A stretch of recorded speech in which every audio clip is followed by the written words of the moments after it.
You need to sit there and fucking deep throat it. What I'm saying is, you have to at least tell us it was more than fine.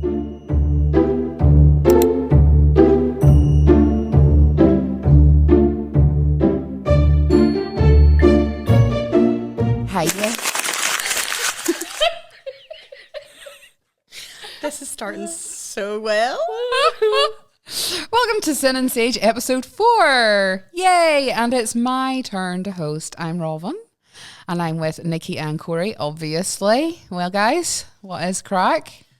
Fuck all. Well, I say fuck all when it always means loads. Yeah. Obviously. What have you been up to this week? Not a fucking thing. Not a thing. I've had a week. It's getting back into the swing of getting the kids back to school.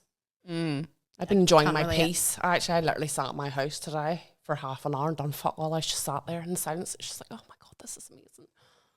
How's your week been? My week has been a fucking week, mate. What's happened? What hasn't happened?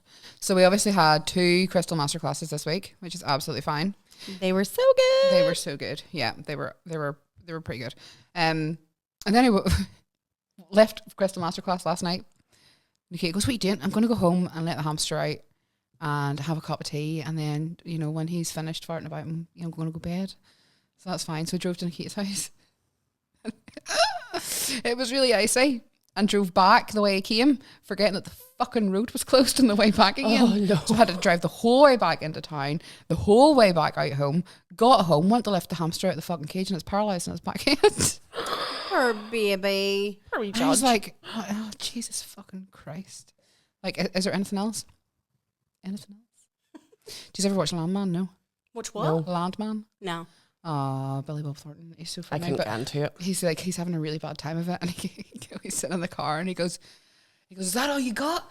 Give me everything you've got. Give me more, God. What have you got for me? What have you got for me? And the next thing, there's a pile up in front of him and he just goes, yeah, thanks very much. You fuck around and you find out.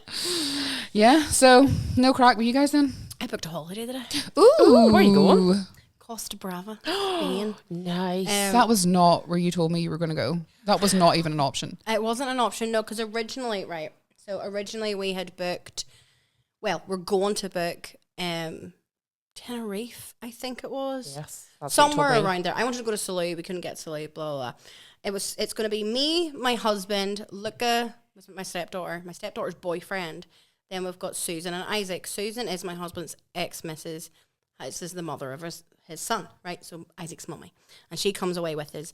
So the plan was to have 2 rooms.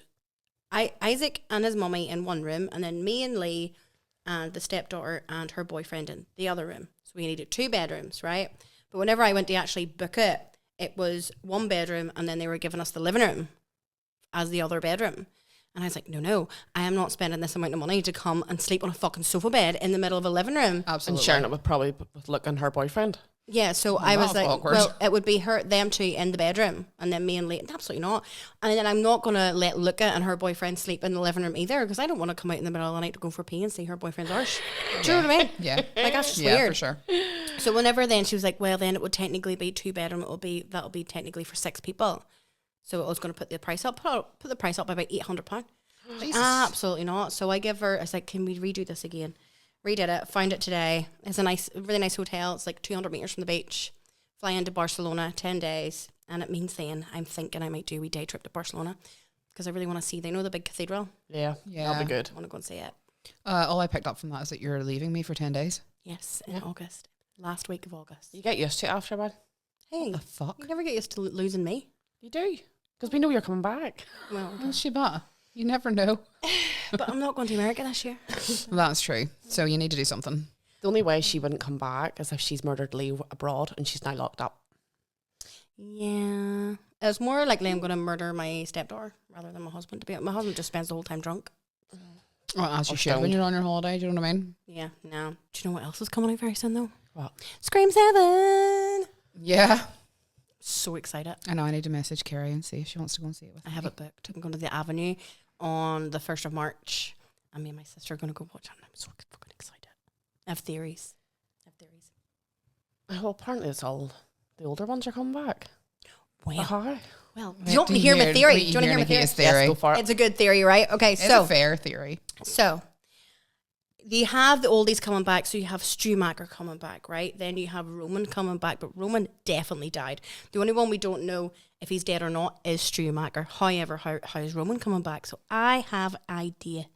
My idea is it's either a flashback, which I think is a very low possibility, or the new killer is using AI, deep fakes, to put on the face of the old killers to torture Sydney and her daughter in 2026. That one's a lot more. Isn't that cool?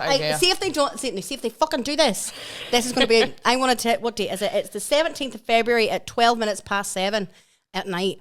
And if I am correct, this podcast is out in 2 weeks. I don't know if the movie's out or not by then.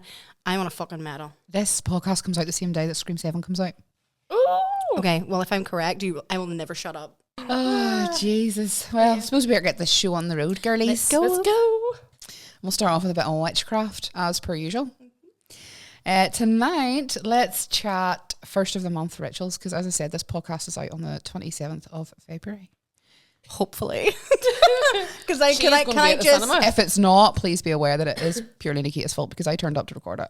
No, like just a wee to go here real quick. Because whenever I tried to upload the last one, it took 4 hours. So if this... might be out on the 28th. It might be out the early hours of the 28th. There is 28th, yeah. Yeah, early hours of the 28th. But anyway, go ahead. Yeah. I'm sorry. Did you really just ask, was there a 28th in February? Yeah, it was the 29th. Yeah, I know. I just had a little bit of a brain fart. I was like, hold on, am I thinking about this wrong? No, I'm not thinking about it wrong. I'm thinking about it right. Then I corrected myself. Right, first of the month rituals. First of the month rituals. So we do these first of the month rituals to clear away anything from the previous month that no longer serves us, anything a bit shay that we don't want to bring forward. And it's a good chance to set your intention for the month ahead. So my favourites are what we're going to talk about, because it's all about me, baby. So there are probably many, many, many, many, many more, but this is what we've got. So the cinnamon blow. Everybody knew I was going to do that. I had a feeling cinnamon would be the number one. I had to it had to be the first one on, because we need to get that shit out of the way. And it's the most common one. I think everyone goes, I need to blow cinnamon in through my door. Mm-hmm. Right? So basically, the point of it is to invite abundance into your home. So your intention is going to be, obviously, mine is always, I am not a money girl. I will very rarely, if ever, manifest money. Yeah, except for maybe a money bowl. That's the only thing I would do, is a money bowl. And that just sits in, I don't actually do anything with it. It's just to keep, we'll talk about money bowls in a minute, but I digress. So mine is always that I want to bring health, happiness, and peace and love into my house, always. So blowing cinnamon in through your door, that's... you're getting it in abundance. That's what you're doing. So, and you can put it on a coin if you are trying to manifest money into your house. You can put cinnamon. Does it stay on the coin, or is it cinnamon oil? No, mate. So you get no mate. So you basically stand outside of your house at your door, and you would put a bit of cinnamon on your, like the cinnamon powder. Mm-hmm. You can put a coin on your hand if you're trying to manifest money. You can put a coin in your hand. Mm-hmm. Right, and you pour the cinnamon powder on top of it. Okay. And then you can stand there, you can close your hand over, set your intention, really put it in there, and then you just blow. Okay. So you're blowing the cinnamon. What I thought what you were talking about, sorry. So you blow the cinnamon in through the door, and then you leave it a few hours before you sweep it up, or, you don't have to sweep it up. You don't clean your house. That's your business, not mine. You've seen my floors are over there for a long time. And then you take the coin and you put it under, you can put it under your doormat. That makes sense. Yeah. I couldn't leave a coin under my doormat. One of my children would steal it. Yeah, they would be away to the shop for a wee 50p mix. So money bowls. Money bowls. You can refresh your money bowl. I will cover money bowls in a different episode, obviously, at some point. But if you do have a money bowl, this is the perfect time to refresh it. So you're just going to bring everything out of it, cleanse with incense or sage, and then put it all back with the intention that you're bringing money into your home. Your purse is always full, and just the usual intentions that you're going to set. Love that. And light a wee green candle. Mm-hmm. Watch it burn. You can let it burn the whole way down if you really want, or you can just let it burn for a little bit if you haven't got time. Why green? That's absolutely fine. Green represents wealth. It's the colour of money, bitch. Yeah, if you haven't got a green one, use a white one. Like a tea light would do. I'm only asking because it's not just me that doesn't understand all this sort No, of well, stuff. the fact that you Loads do of ask listeners. makes it easier for me then, because I can answer a question instead of having to do this by myself. Cleansing your home. The best way to cleanse your home, in my opinion, because I'm the one that's talking about it. And everybody in here will agree with me, except Nikita, she'll say sound. Is open your windows and sage your house. So you basically get your incense or your sage out, open your windows and get right up into the corners. You can put some music on, get the vibes up, dance about, sage your house. That's how it looks in my house. I'm normally dancing. At the minute, I'm dancing around to Michael Jackson because I'm absolutely fucking obsessed. Yep. But I would like to point out I've been obsessed with him since I was like 4, so it's not a new thing. Yeah. I remember that. Of course you do. So your intention there is to clear your space of any old, stagnant, stuck energy, and it'll flow out through your window and be neutralised. Cleanse your body. Have a salt bath. Wash your pits. Pits and bits. Pits and bits, people. Pits and Just bits. wash in general. Yeah, please, can people just wash Basic more? hygiene. Wash more. I can't cope. Yes, so salt bath. If you haven't got a bath, you can just get some Epsom salts and rub them normally over like your shoulders, and around the back of your neck. Could you not do it in a shower bath as well? Like if you covered yourself in the salt. Did she not just Did say I just that? say that? Did I not hear you saying something? I thought you said. Are you just like ignoring me? Are you here tonight? I was like, no, I was thinking, would a shower not work? I didn't hear you saying that. Yeah, so I said if you haven't got a bath, you can jump into the shower. Right, okay. Yeah, get some Sounded Epsom salts and then just rub it in over your shoulders and the back of your neck, and then it'll flow down through your body. In the same sense, you can imagine it. You can visualize it if you haven't got salt in. You can stand in the shower and visualize your any negative stuck energy going down the plug hole. Like I think we talked about this. We talked about Ferngully the last time. Yeah, that's right. Yeah. Yeah, I see it as oil. Yeah. Yeah. Nasty. Yeah. So cleansing your body. So simmer pots. Ta-da. So I love a simmer pot. Do you do I simmer love- pots? I only seem to do simmer pots in Spring. around Christmas time. Oh really? Yeah, I'm a Christmas because I like putting all like the star anise and cinnamon, Yeah. and I like that's how I make my house smell Christmassy because Yeah. I don't like Christmas, but I like the smells. I love the smell of aniseed. Yeah, I love aniseed. Yeah, that's like star anise, isn't it? Yeah. Yeah. So good. It smells good.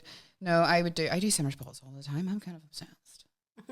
There'll just be a rotten pile of like herbs and stuff sitting in a saucepan in my house. Yeah, And lovely. David's like, what the fuck? Have you seen those candle warmers that people are using in simmer pots?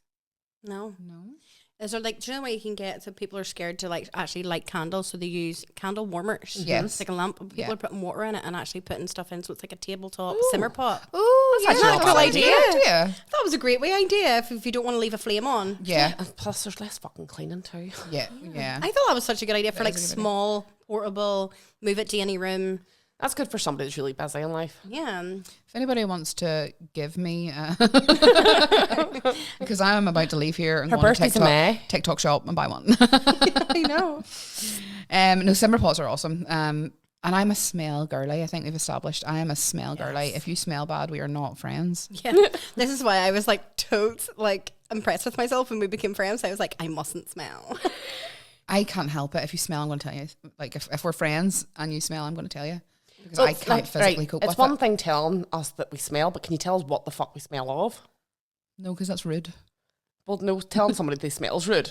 So Yeah. if you're going to go there, I then mean, there's properly ways- go there's there and ways tell to me do it. exactly what I smell of. Did you forget to put deodorant on this morning? What's that? What's that smell? Oh, okay. Yeah. What perfume do you use? You probably need an extra spray. You know. It's like whenever you come in and you asked me what I had for lunch, I said guess, and you said pepperoni, and I was exactly. Yeah, I'm good at this game. So yeah, I'm a smell girly. I love a good smell. So that is the way I would prefer to set intentions because I really connect with smells of things. I don't like bad smells. So a simmer pot, basically you gather everything so you set your intention. Obviously there's a lot of settings of intentions here. You set your intention. So if your intention's like to, for the next month, you want to have lots of love, vitality, a bit of protection, but nice, peaceful. So you could use things like vanilla, orange, rosemary, lavender. Basically fuck it all into a saucepan. fill it with boiling water and then set it on your hob to simmer, but don't turn your fan on, because I've done that once or twice and gone, why does it not smell nice in here? Because it's way up the fucking fan, Robyn, that's why. And then you can take that simmer pot and drain it. Now, let's use a bit of common sense here. If you have a lot of oil in the simmer pot, please be careful. Because you can drain it then and use it for cleaning down your windows and mopping your floors. If you have oil, too much oil in it, your floors are going to be really fucking slippy, so please don't do it. Yep. So be careful. If you're using herbs, fine, you're probably going to be dead on. But if you're putting like lavender oil or orange essential oils and you're putting loads in, like I put lots of vanilla and lots of sandalwood in mine. So 9 times out of 10, I'm not mopping my floors with them. Yeah, no. Because it would be super slippy. Yeah. So that's what I do. If I'm doing any kind of cleansing stuff, because I don't really open my windows, I do mop spells. So I wouldn't use anything in a simmer pot, because my simmer pots are all really mushy. I like to put apples and oranges, and I like to put fruits in mine. And yeah. So I had apple in mine. Yeah. Did you know if you cut an apple the wrong way, it looks like a star? I know. And that's the way you should cut them if you're putting them out for birds too, by the way. Oh, really? I like, well, I didn't only just discover this, but it actually just blows my fucking mind. It's so cute, right? It just blows my fucking mind that you cut an apple open and then there's a star in the middle. It's like It looks like star anise. Your wee pentagram, you know, you could just, if you sliced, I wonder, do you know the way you can slice oranges and then dry them out in the oven? And then I have them hung up on my kitchen window. Yeah. I'm like, can you do that with apple, or would they just go? You can. Yeah. No, you can. Because that would be like super cute. So It now would I'm be gonna super try cute. it. And then you already have the hole to thread it through. You know? Yeah. But yeah, so I don't use mine from my simmer pot. I use mine with moon water, and then I put it in the bucket along with some Epsom salt, and then I do whatever things I need to put in it with what I need it for, and then I will mop my floors with it, and then do the windows. Yeah. But I've written down in my notes, extra points if you use moon water. I'm a top student. She got gold star. Extra points if it's like thunderstorm moon water. Yeah. Bay leaves. I was going to say bay leaves. Bay leaves. That makes me sound exotic. So bay leaves are they're powerful manifestors. So they're very good for writing your intention on a bay leaf and burning it, putting it into the universe. It's another good first of the. Yeah, they burn so well. Yeah, they make such a great noise. So that's very good for doing on the first of the month as well. So basically the first of the month, what you're going to do is you're going to clear your energy from the previous month, and you're going to set your intention for the month to come. So what I like to do is call back all of the pieces of myself at the start of the month. So it's like a meditation. So you would meditate and focus on calling back all the pieces of yourself that you've given away, whether that be to a troll online that you've been arguing with, whether that be even to your child, your husband, your job, every day you're giving a little bit of your soul away. Yeah. You're giving it away to somebody. So I like to do a meditation, and you basically, whenever I do it, I visualize it like a jigsaw puzzle. So I have like these random jigsaw pieces flying back into me, do you know what I mean, making me whole. That is how I call back all my pieces. That's actually a really good visual representation. Oh, thanks very much. Thank you very much. Almost like she's done this before. That's Have just you how done my. this before? That's me. No, I'm brand new. I don't know. That's just how my brain works. Like a jigsaw puzzle. So you just see all these jigsaw pieces. You're literally fitting all the pieces of yourself back together again. So then you're starting on the first of the month with you're complete. You know what exactly your intention is for the week, for the month ahead, and you know what steps you need to take towards them. So my final thing, you'll be glad to hear, that I do on the first of the month is Venus self-worth activation. That's very fancy. I know. Basically, you're just sitting in front of a mirror, staring at yourself. Oh, no, thanks. And repeating, I know. Well, see, this is it, Corri. And you're saying something along the lines of, I am worthy of being seen, loved, and respected. And you're staring at yourself, and you're just saying over and over again, I am worthy of being seen, loved, and protected, and respected. And you say it and say it and say it until it's no longer uncomfortable. Yeah. And once it's uncomfortable, it's working. So say it another 10 times. Yeah. And going into the next month with that power behind you, it sets you up there. Yeah. In my opinion, if I am going in with a powerful self-image, I'm going to get a lot more shit done. I'm going to be a lot more confident in what I'm doing. So that is the end of our witchcraft section. We're going to take a little break and we'll be back with some paranormal stories from our lovely Nikita.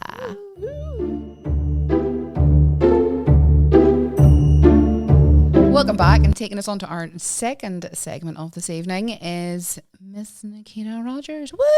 Woo! With our little paranormal stories. What have you got for us this evening?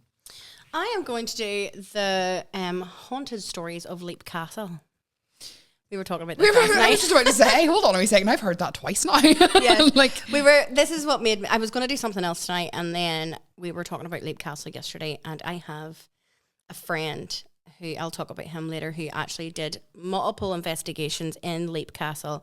So I thought it would be kind of cool to actually tell you what Leap Castle is about, because I know we just talked about roughly the stuff. Yeah, you talked about Leap Castle and it was mentioned loads, and I have no fucking idea what it is. No. Leap Castle is one of my favorite places, especially for stories, because it gets real dark, and you can go. It is by appointment only, so usually you have to contact the owners. What? I'm sorry, but it's like I was imagining in my head like this really haunted castle, like this really empty, abandoned haunted castle, and you went, you have to make an appointment, and I was like, with who? Is there like a ghost at the door that's like, I'm your concierge this evening? Sorry. It just came into my head and then I couldn't stop. Jesus. Okay, this is going so well. Okay, sorry. No, there are people that do live in it at the minute. More part of them after the stories, but we'll get into it. Leap Castle stands in County Offaly and is often dubbed the most haunted castle in the whole of Ireland. While the current structure dates to the early 1500s, archaeological evidence suggests that the site has been inhabited since the Neolithic times. It was long associated with Druidic ceremonies and is believed to rest on ley lines. The castle itself takes its name from a very grim tale. According to legend, two brothers from the O'Bannon clan, who were locked in a succession dispute, agreed to leap from a rock where the castle now stands. The one who survived would become the new chief. This brutal contest gave the stronghold its name, Leap Castle, because they leapt to their fucking death. I take it none of them survived. One did. I don't know. I mean, it could be a very small leap. We don't know. One had to have survived to continue the tales. Well, no, because it could be a really bad joke. They both died and somebody went, fuck it, I'm taking it. And but then where would the Leap Castle come from? Yeah, well, I mean, if somebody was watching, they would be like, do you know what, fuck it, I'm taking it. I would have been the brother that just went, you first. This is a really good idea. You should go first. Yeah, you go first for sure. Initially a stronghold of the O'Carroll clan, Leap Castle became infamous for internal family violence and ruthless rule. When Mal O'Carroll died in 1532, he had not identified a preferred successor.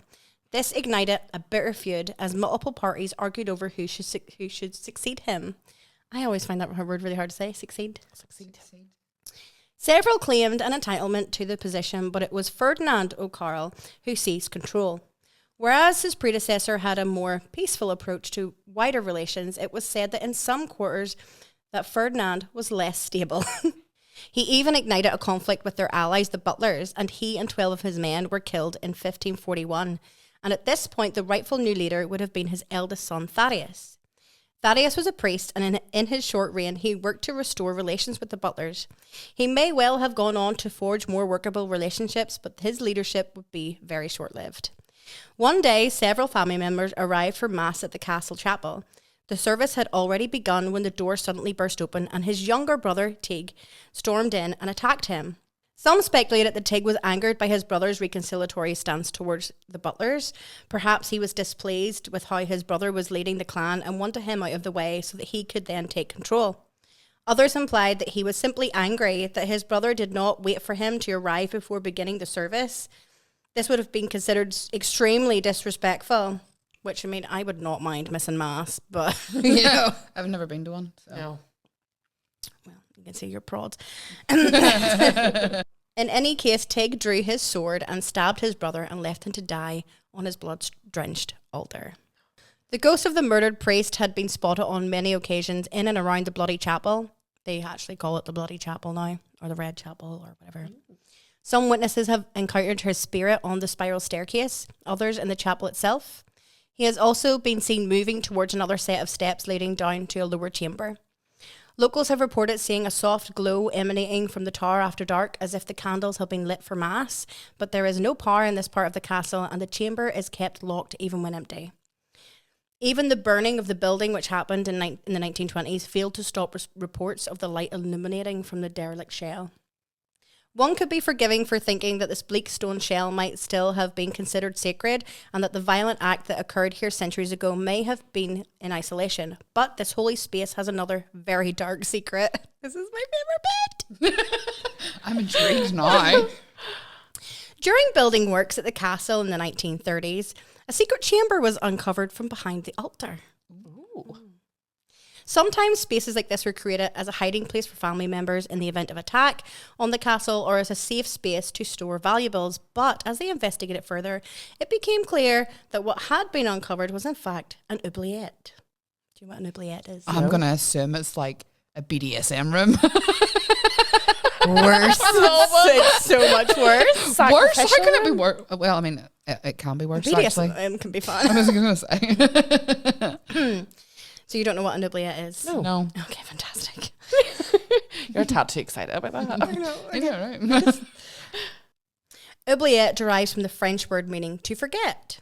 An oubliette is a hidden dungeon chamber into which enemies and unwanted guests could be just dropped in via a trap door and simply left to rot.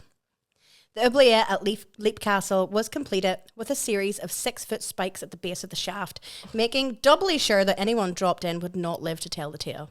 Now, I have a friend, Barry Fitzgerald. If he won't be listening to this, but hi, Barry. He was part of Ghost Hunters International. You can find it on Sky. If you go to season 3, episode 6 of Ghost Hunters, this was before he was part of the team. He actually brings the OG Ghost Hunters around Leap Castle. He is their main point of contact. And I know from him, from what he has said, that he has EVPs of screams coming from this oubliette in the middle of the night when nobody else should be there. And it is terrifying, because he said even when he got close and he looked down, he could see things moving around the bottom of this dark shaft. I actually remember you telling me about that, but I couldn't remember the name of the place that it was in. So it's a pit of despair. Yeah, pretty much. It's sensory deprivation and all the But rest this of is it. the thing, they would just chuck people in there and they wouldn't die when they got to the bottom. They would get 8-foot spikes, but that could be through your leg, it could be anything. And then they would just continue on and have their dinner and just listen to you scream and die. Wow. It gets worse. What do you mean? Tortured souls. Digging further into the history, it transpires that the O'Carrolls would sometimes seek assistance from other clans. The O'Neills and the McMahons were 2 families who provided mercenaries. After each successful mission, the men were invited to partake in a lavish feast at the castle, but unbeknownst to them, their host had no intention of paying them the sum that had been agreed upon, and just letting them leave. Instead, the guests would be incapacitated and murdered, and their bodies casually discarded in the oubliette. Some of the O'Carrolls' own men were disposed if their lords and masters had any suspicions over their loyalty.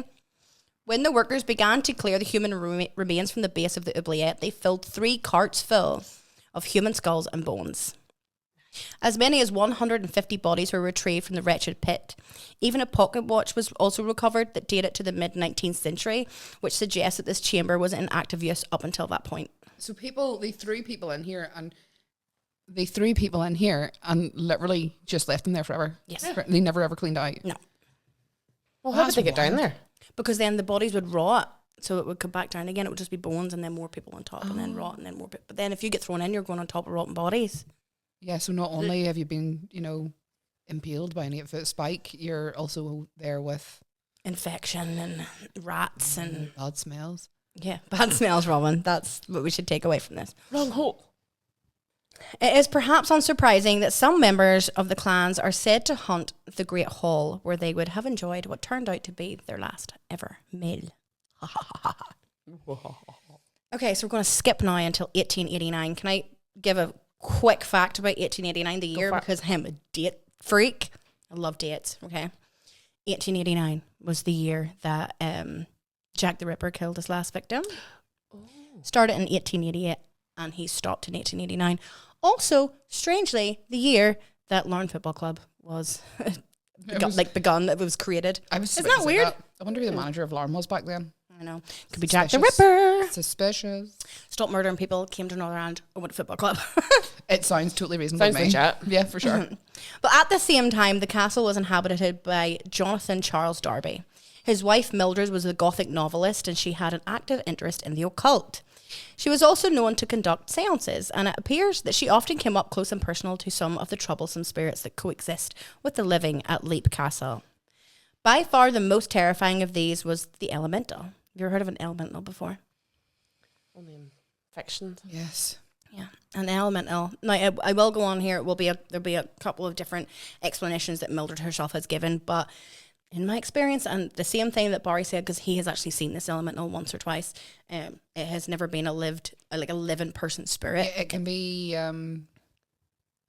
up for interpretation. Can't Yeah, it? it's Depend- definitely not anything that used to be human. Put it that Yeah, way. yeah, yeah. You know, tends to think that it's fae.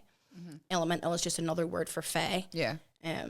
Or other people think it might be demonic, but there's different types of fae. Some are more darker, and some are like, you know, whatever. But I think the elemental is fae. The current owner, Sean Ryan, refers to this entity simply as it. No one truly knows what it is, but it is said to be evil incarnate. If it was ever human to begin with, it may have been the grotesque manifestation of a member of the O'Carroll clan who contracted leprosy and was locked away. I think that's unlikely, personally. Other theories on what it might be are even darker, though. Not all hauntings can be attributed to a living soul, and some believe that the druids who used the site before the castle was even built conjured an entity to protect their sacred spaces. It may have been Mildred that had just awakened it in 1889. She later described her own encounter with it in the Occult Review, which is like, did you know this existed, the Occult Review? It's like a newspaper, like a Penny Dreadful, back in the day, where it was like just occult stories. No, but we should bring that back. I know, we should totally bring that back. I was looking we up should the add actual... another thing on to Nikita's list of things to do. Bring back the Occult Review. Bring back the occult review. I was looking up her actual quotes and stuff to find out what she had actually said, and it had the front page of the Occult Review. It was so cool looking. I'm gonna look it up. Yeah, it's very cool. If I can find it, I'll put it up in the graphics here now. She said, "Suddenly 2 hands were laid on my shoulders. I turned around sharply and saw, as clearly as I see you now, a grey thing standing a couple of feet from me with its bent arms raised as if it were cursing me. I cannot describe in words how utterly awful the thing was, its very indefinableness rendering the horrible shadow more gruesome. The thing was about the size of a sheep, thin, gaunt and shadowy in parts. Its face was human, or to be more accurate, inhuman in its vileness, with large holes of blackness for eyes, loose slobbery lips, and a thick saliva-dripping jaw slopping back suddenly into its neck. For a nose, it had gone, only spreading cancerous cavities, the whole face being a uniform tint of grey. Dark hair covered its head, neck, and body. Its forearms were thickly coated with the same hair, so were its paws, large, loose, and hand-shaped, and it sat on its hind legs. One hand, or paw, was raised, and a claw-like finger was extended ready to scratch the paint. Its lustrous eyes, which seemed half decomposed and looked incredibly foul, stared into mine, and the horrible smell, which had before offended my nostrils only 100 times intensified, came up to my face, filling me with deadly nausea. I noticed the lower half of the creature was indefinite and seemed semi-transparent at least. I could see the framework of the door that led to the gallery through its body. I love how they spoke back then. Yeah, I got the creeps. Shivers down my back. It was the smell. It's absolutely the fucking smell, mate. And the fact that he's standing there with his beady little finger, like E.T. phone home. Do you know what I'm picturing in my head? I'm picturing like a gnarly, decomposing black goat. Yeah. That's what I'm picturing in my head. I'm picturing a hairy gremlin. Okay. Do you know, like when you feed it after midnight? Yeah. Oh, my husband knows that's why I turn into. Don't get her wet, please. Don't get say her wet that. after midnight. She walked into that. I'm going to walk into him later. The Ryan family said that they have never experienced it themselves, nor have they gone looking for it, because, I mean, why would you? No, absolutely fucking not.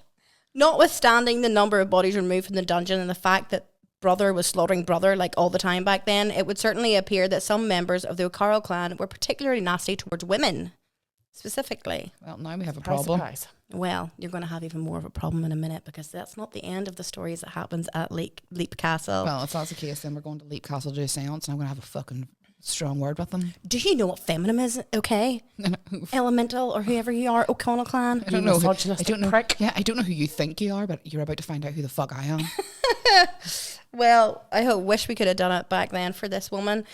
A female form in a red dress has reportedly been spotted on many occasions throughout the years. It is believed that she was held against her will by one of the O'Carroll men and that she became pregnant with his child. When the child was born, the family claimed they could not afford the costs associated with it, and the innocent child was murdered. In anger and grief, the new mother killed herself using the same dagger that was used to kill her child. She is said to appear still carrying the bloody dagger, and those who have witnessed her report feelings of intense cold. What the fuck is wrong with people? I know. I mean, this was back in the days where, women were seen as less than, so didn't really seem like... That's awful. In 1974, the ruined shell was purchased by an Australian historian, Peter Bartlett, who had ancestral ties to the O'Bannons. The current owners, who we've already talked about, Sean and Anne Ryan, bought the property in 1991 and began a decades-long restoration. Sean Ryan reports a variety of unexplained phenomena. Footsteps echo through the empty halls, doors open and close without cause, and disembodied voices are heard speaking in old Irish dialects.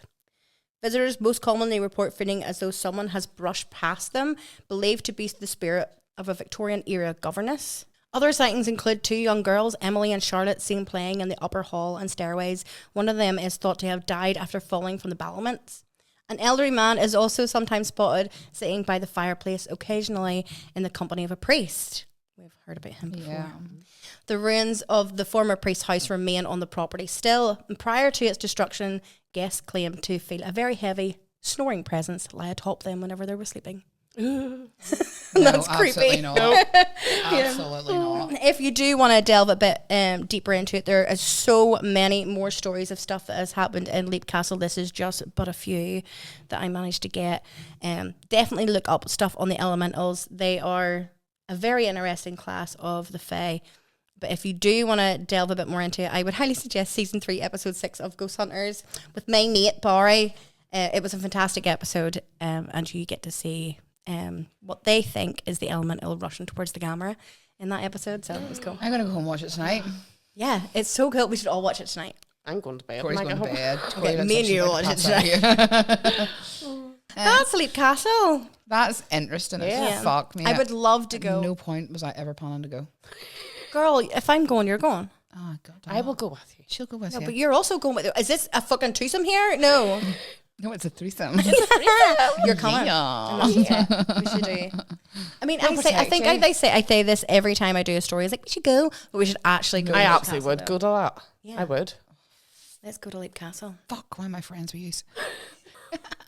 We're going to take another little break and get a little cup of coffee, and we will be back in just a jiffy. Welcome back to Sin and Sage. Corri, what have you got for us this week in our bookish section? I don't have a fucking clue. We're gonna wing. Hang on while I open my phone. Fly on the wings of love. Go ahead.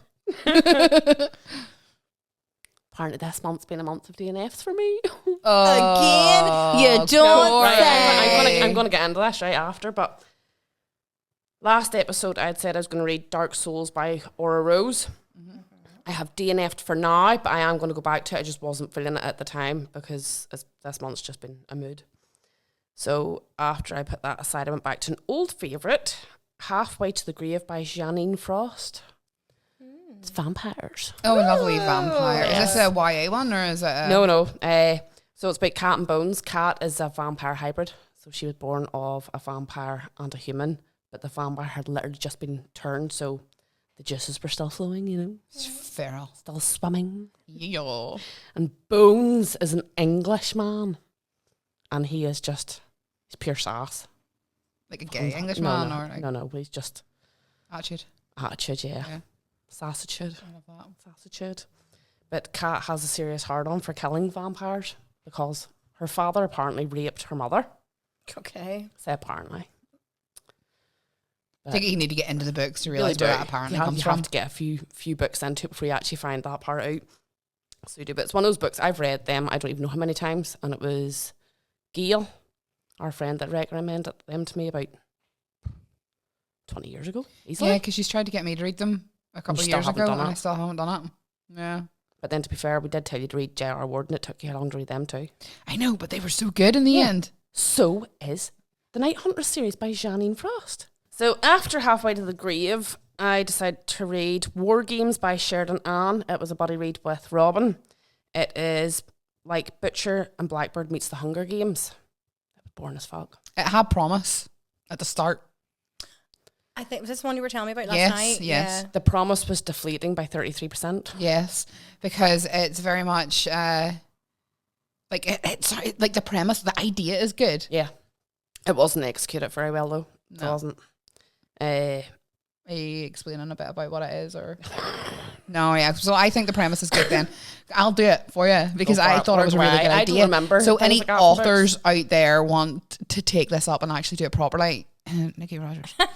It's basically a pile of serial killers get together in one town, Yeah. and it's every man for themselves. And the last man standing gets, I say the last man, but it's obviously male and female, gets $10 million. Right? And bragging rights for killing all And these other bragging rights. serial Yeah. killers. So for every, and then, so like, say, I don't know, say Nikita goes and kills Corri, right? Nikita gets Corri's ID. That's her kill. But then if I come and kill Nikita, then I get Corri's and Nikita's ID. So therefore, I'm the best. Do you know what I mean? Yeah. So the idea behind it is good.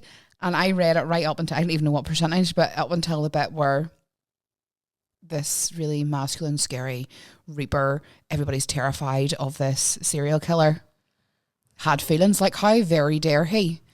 Excuse like me, that. sir, but I am not interested if you have feelings. Please continue to kill and fuck. From what I'd read of the book with him there, he's really not that scary. No, I think it depends on who you see in your head. You're just a pussy. That is also true. Just saying, you know. So after I DNF'd War Games, I started Grey by Tysa Parkin. It's a DNF. I'm sorry, but if the authors happen to tell me there's tension between the couples, it's not a vibe. Why was If she I'm- telling it and not showing Pretty it? much. Yeah. Yeah. It was constant tell. There was absolutely no vibes between them. But not just that, it's like the FMC in it is 28, the MMC is 38, so it's labelled as age gap. It's not really that big of an age gap. I'm sorry, Nah. the age gap to me is 15 years or more. Yeah. So it's 10 years is not that big a deal. My partner's 8 years older than me, fuck's sake. But she's very full on, and he's like, no, this is wrong because he's the dad's best friend. Mm-hmm. And it's the FMC, there's tension, there's constant tension, and then he's just like, I can't do this is wrong. It's like, fuck off, seriously, no. Don't Lord. tell me there's tension, show me there's tension. You You look- did not show me one thing. You look so fed up right now. I am fed up with mass market produced books. Yeah. Yeah. There's no diversity in storylines anymore. It's It's all like- the same fucking thing over and over and over again. Yeah, it's like somebody comes up with a really good idea and writes this really good book, and then we're all like, yes, this book was really great, and then the next 15 fucking authors behind it's like, oh, I'm gonna write that book, but Yeah. I'm gonna make it slightly different. But it's I the want to same go back fucking to the book. time before TikTok and Yeah. Instagram and all were a thing for pushing these authors forward, because back in the day you did get diversity in books, and I don't mean the LGBTQI community, that Yeah, sort of yeah. side diversity. I mean actual storylines themselves. Variations. Yeah. Yeah. Because like you'll have back in the day there'd be vampires that are also gods. There'd be vampires that are just general vampires. There were sparkly vampires. And then you've got me over here writing a generic romantasy. No, But that's not the point. because yours has is got a- an old twist to it. yeah, yours is an original idea. Yeah. Yeah. Like, I mean, we've talked about where your book's going to go. I mean, we sat in Glastonbury Abbey and talked about where your book is going to go, and I can honestly say that it's an original idea. It's not mass know, produced. it's It's not a typical Yeah. mafia romance that Yeah. everybody does with the Virgin FMC. If I have to read one more book with the Virgin FMC, My this is FMC 2026, people. There are very few virgins. Just saying, whenever the reason why this happens and you get so many books of the same taste is whenever something gets really big, people are really into it. So what a lot of authors do is they will have loads of books in their arsenal and they won't release it until there's a hype around it. So let's say next year, 2027 is the year of the vampire. Everybody who has a book about vampires, going like, now's the perfect time. That's to the put this thing, out. but they need to start releasing before it becomes a big hype, because whenever it becomes a big hype, it's boring as fuck. Yeah, no, because that's it's it. repetitive, and I hate repetitiveness. I agree. Hate it. It's just hard to understand the trends. Whereas with me, I don't really care what's in fashion. I write what I want to write. And I think that's this is just probably harder for me and Corri because we're not really trend followers No. yeah. in life in Oh, general. I'm not a trend follower at all. So we're just like, you get like, and because I think because we're especially because we're mood readers. Yeah, big mood reader. It's like when you want something and you're really, excuse the phrasing, but you're really gagging for it. Like you're really gagging for it. Like And a real good everything's just fucking- so lackluster at the it's minute. all the fucking same. All the same. Well, I have a full library full of books from more than welcome to come and borrow. Robyn's seen my library now. I've seen your library too, just not with all the newer editions. I was in her library. Fuck you. I didn't touch her chair. You did, Why? she didn't. She I wouldn't didn't, touch it. I She didn't touch it refused. at Oh, all. are you Like, scared in case you ripped it? yes. I I even took my shoes off before I went into the house because whenever I walked into the house, she went, "Do you want to come and see my library?" And I was like, "I need to take my shoes off." And then I was like, you can borrow any of these books anytime you want because I have mostly special editions. She was like, no, it's never happening. I would look at the books to see what there is, and then I'd look for it in the Kindle, because I just don't do hardbacks or paperbacks. No, I just won't touch somebody else's special edition books because I'm like, I spell coffee. Touch in it, that. Robyn. Touch it. Yeah. I Just don't the tip. mind, just because I know you would take care of them. So after DNFing Grey, I picked up Hush Hush by Lucia Franco. It's described as Pretty Woman meets 50 Shades of Grey. See, I'm excited about this one. You told me about this Aye. one. Now, I actually got this as a rec off TikTok by Debbie, aka author DM Roberts, who attended Belfast Books and Ball Grounds. yes. I've actually read a few of her recs, and they've all been pretty spot on now, so they have. I read any of her books. I haven't read any of her books yet. What does she write? I think it's dark romance. Right, okay, so we need to put her I on think. our list I then. want to actually go on and check her TikTok here, because We just Let's check see. her. But anyway, Hush Hush so far is actually it's pretty good. Yeah. It is. What's it about? I've only like 2 chapters in it. It's Pretty Woman meets 50 Shades of Grey. Literally, Pretty Woman meets 50 Shades of Grey. Hey, do you know what? I'm going to say something really super controversial right now. Go, do it. I liked 50 Shades of Grey. I liked the book and I liked the movie. Oh, no, I'm sorry, but Really? no, Yeah. Jamie Dornan saying, laters, baby. No, I mean, that's a joke. Like, But the writing in it was very mediocre. but yeah. I'm a reader, not a writer. Yeah, whenever she said, I blushed so hard, I turned the colour of the Communist Manifesto. Yeah, I don't mind that, but then I also don't mind, like, do you know, Are like, you well? No, I don't care that much. No, she's not well. But like the way she says things like pray to the goddess of like whatever, like pray to the goddess of blushing faces. I don't know, I can't remember. It's been a while since But I just love all that. Like it's not that. It doesn't need to be that deep all the fucking time. I know, but it needs to make sense. Well, it made sense to me in my brain. I don't know, man. It just And it was like wasn't my for first me. thing. And I connect 50 Shades of Grey with Maroon 5 now. Because Maroon Both 5. terrible things. What? Oh, even Corey's disgusted by that. What do you mean? Why do you not like Maroon 5? What the fuck Their did they ever music do? is decent. Adam Levine is a horrible fucking couldn't- person. Oh, Listen, yeah. I couldn't give a fuck about Adam Levine. I just like the songs. I am a song liker. Okay, you know, I also like songs. I don't like fucking misogynists.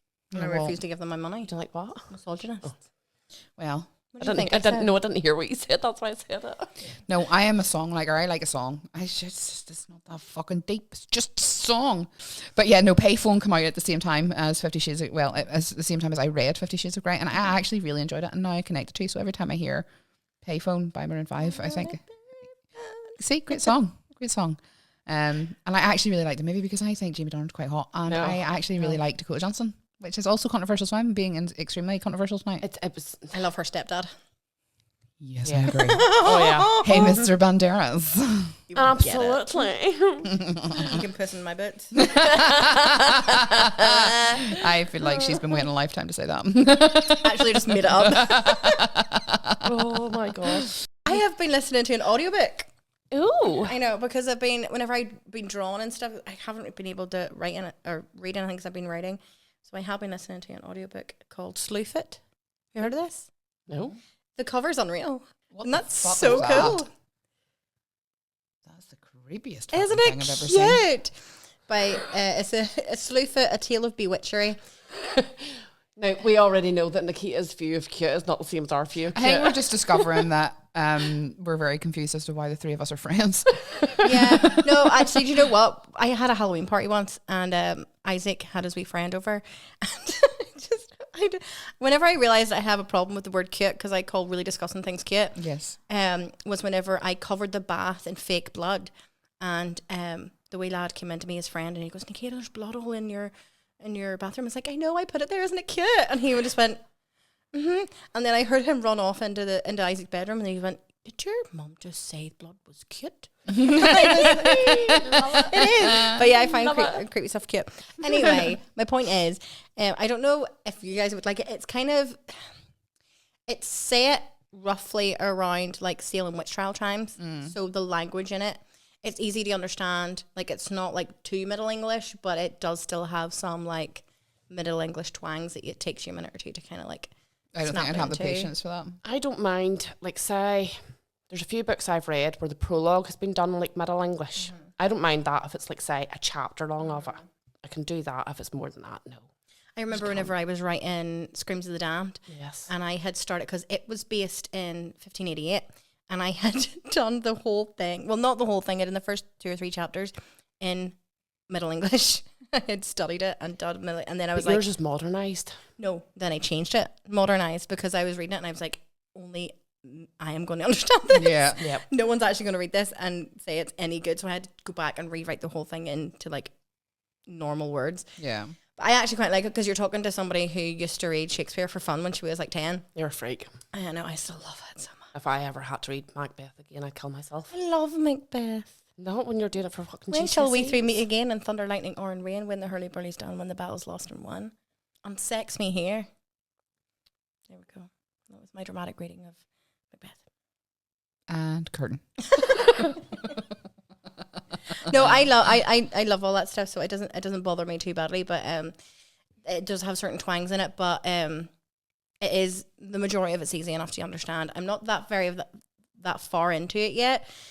From what I gather, there's this goat type entity / demon or something that's hidden in a cave, and he just sounds gnarly, and it's kind of cute. So, but yeah, that's what I'm reading at the minute. I probably will take me a while to get through it because I only like listen to it when I'm doing my stencils alone at night. So I'll let you know how it goes. What are you reading at the minute, Robyn? I am not reading. Well, I'd say I'm not reading anything. I am currently doing Rituals. Goddess Reclaimed by, I don't know how to pronounce her name, Saima Kahara. Okay. And she basically takes you through 13, right, so there's a story behind this. I think I told you about it, Corri. Probably have. Because I had this thing where it was just synchronicities galore. Yes. And on Friday the 13th, obviously everybody's like, yo, Jason, get her done. And Friday the 13th to me is obviously something different. Friday the 13th to the goddess community is totally different because it's a 13's, it's a divine number. Friday is Venus Day. So it's basically the day of the goddess. It should be International Women's Day. Every Friday the 13th should be International Women's Day. Yeah. Before men came and went, oh no, women are really scary. Fuck it, let's make it bad luck. So I actually found this book on Friday the 13th, Goddess Day. That's a sign. It was. And the book basically takes you through the initiation of the initiation of 13 goddesses, but it mentions 14 in the book. Okay. So the author, tells you basically how to initiate yourself, like what ritual you're going to do. Are you going to journal? Are you going to meditate? Are you going to go for a walk in nature? Stuff like that. When you said initiate, my mind went somewhere else. Yes, queen. So yeah, that's currently what I'm reading, but I am waiting on, there's a book coming out tomorrow and it's not a fiction book. Because I'm a mood reader as well and I'm not in the mood for fiction. Because it's mass market. Because it's mass marketed and I'm getting a bit pissed off, yeah. But there's a book coming out. I pre-ordered it. I think in America it's out today. But I'm not getting it until tomorrow, so I think it's not out here until tomorrow, which would be the 18th. And it's called Mundane Magic by Molly Donlan. Okay. I love Molly Donlan. She does another podcast, Demystifying Magic. Her and her friend Madison. Molly's she's a Reiki master teacher. And I hate saying that, but here we are. She's a Reiki master teacher. But she's a previous skeptic. So she comes from a science-based background. So the way she looks at Reiki is very scientific, and that's what I like about her. Yeah. And because she obviously is a previous skeptic, then she's very little in the woo. Yeah. But She she's is also in the very woo. aware of the fact that energy is a real thing. Yes, she is, and she worked for years with victims of domestic and sexual violence. So she has like a vested interest in like well-being as well. So she's very, very good, and the podcast is very good. I know I shouldn't be plugging somebody else's podcast here, but I can't help it. But it's really good. It's actually where I got the idea for this podcast from. All up on other podcasts. I love podcasts, but Yeah. this is genuinely like their podcast, Demystifying Magic, was actually what made me want to do a podcast, because I was listening to them in my other job one day, and then that's whenever I went, do you know what, fuck it, I could do this, because they just sound like they're having a really good time. Yeah.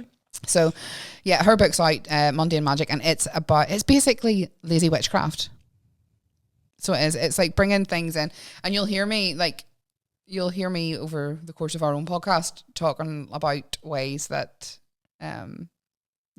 ways to do things, and there's a good chance I've took some from her book, because you have to learn from somewhere. Yeah, do you know what I mean? For sure. We all share things. Absolutely. But like, one of my favorite ones she done on Instagram, and she was talking about how to like get rid of people, and she was like, do you know you can do it in your bathroom? And I was like, wait, what do you mean you can do it in your bathroom?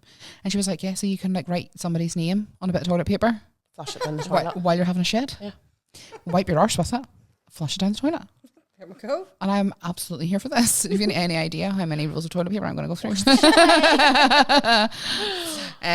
yeah, that's what I'm reading at the minute. But mine's pretty factual based. However, I did watch an interesting movie. Oh. What was this, Robyn? The Longest Ride. Finally. Yes. Fucking finally. What was that, episode 2? Episode 1 we were talking about this? I can't remember if it was episode 1 or 2. Was this episode 4? So it must have been episode 2. Yeah. Scott Eastwood. Yeah, so I had Robyn up at my house. We were doing her workbook for her crystal masterclass, and the conditions were, I will do this for you, but you need to watch The Longest Ride, and you will enjoy it. Did you enjoy it? All I can say is, save a horse, ride a cowboy. No, elaborate. Pardon? Say that again. I will say this. I did like Scott Eastwood. I did like that story, but there's a secondary story in the movie, and I would be living for it. Yeah, And it was not cowboy related. What was his name? What was Ira? Ira. He was like, oh, we Ira. Every time I turned around, I was like, oh, we Ira. And I was like, I know. And then the end, I was like, Nikita, no. And then she goes, we're just going to pause this and do the next bit. And I was like, God damn it. Because it was like, we were doing, 20 let's do a minutes. little bit of a workbook, and then we'll watch the movie, and then we'll pause the movie, and then we'll do a little bit of work. And it was like a reward. Yeah. Do you know what I mean? But I kept pausing it at the most awful And I times. was like, God. She's really good at doing that. Yeah. She is. So yes, I did watch The Longest Ride, and yes, do you know what? I did rate it. It was fine. It was fine. It was Just fine? Listen, it was fine.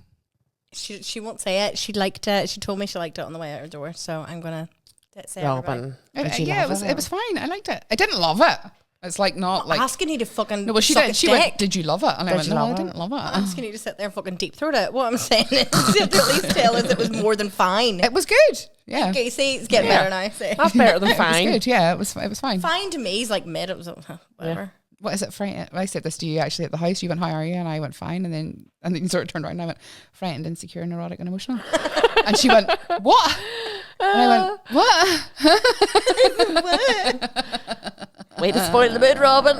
I know. But yeah, no, it was watchable. It was good. Yeah, it was fine. Well, hopefully by the time of the next episode, I'll have Sleep It done and I can let you know how that goes. Yes. And hopefully by the next episode, Corri will have found herself a nice book to read. Hopefully I'll have read a full fucking book. Well, that is us for another week here at Sin and Sage. Thank you for staying with us. Thank you to Robyn for hosting for tonight. It was a nice break. Corri, are you going to host no. next time? No, thank you. Would you host again? I will host again someday. Yeah. Yeah. It's good fun hosting. It is a lot of work though. So Yeah, it's just take over anytime you want. I know, like, it's like, do you want to do the outro? And I'm like, no, mate, just do it. You do it. I'm done. Well, yeah. So thank you for staying along with us this long. If you haven't already, make sure you are subscribed to us, that you are following on all of our socials. I am Nikita Rogers, author on Instagram. Robyn is Robyn Venus Rising. also on Instagram, and Corri is Corri.Amelia.